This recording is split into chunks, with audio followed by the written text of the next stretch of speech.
Sun International, Visakhapatnam, Hyderabad 8575795757.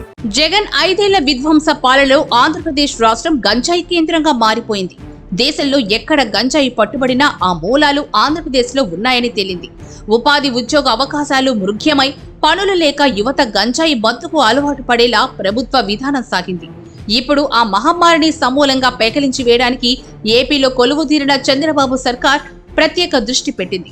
ఈ నేపథ్యంలోనే కేంద్ర హోంమంత్రి అమిత్ షా అధ్యక్షతన ఢిల్లీలో గురువారం జూలై 18వ తేదీన జరిగిన narco coordination centre apex level సమావేశంలో వర్చువల్ గా పాల్గొన్న ఏపీ ప్రభుత్వ ప్రధాన కార్యదర్శి నీరబ్ కుమార్ రాష్ట్రంలో గంజాయి, ఇతర మాదక ద్రవ్యాల నిర్మూలనకు తీసుకుంటున్న చర్యలపై వివరించారు.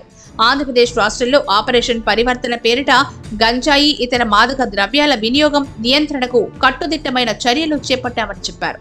ముఖ్యంగా ఆంధ్ర, ఒడిశా సరిహద్దుల్లో గిరిజనులు గంజాయి సాగు చేయకుండా కట్టుదిట్టమైన చర్యలు తీసుకుంటున్నట్లు తెలిపారు. నియంత్రణకు సంబంధించి ప్రత్యేక టాస్క్ ఫోర్స్ ను ఏర్పాటు చేయడంతో పాటు పెద్ద ఎత్తున చెక్ పోస్టులను ఏర్పాటు చేయడం జరిగిందని వివరించారు. గంజాయి, ఇతర మత్తు పదార్థాల నిషేధానికి సంబంధించి వివిధ పాఠశాలలు, కళాశాలల ప్రాంగణాలపై ప్రత్యేక నిఘాను ఏర్పాటు చేయడంతో పాటు విద్యార్థుల్లో ప్రవర్తనలో మార్పు తీసుకొచ్చేందుకు తగిన చర్యలు తీసుకుంటున్నట్లు పేర్కొన్నారు. అదేవిధంగా గంజాయి, ఇతర మాదక ద్రవ్యాలను సరఫరా చేసే వారిపై గట్టి నిఘా ఉంచడం జరిగిందని, ఇందుకై ప్రత్యేక టాస్క్ ఫోర్స్ ను ఏర్పాటు చేశామని నీరబ్ కుమార్ ప్రసాద్ వివరించారు.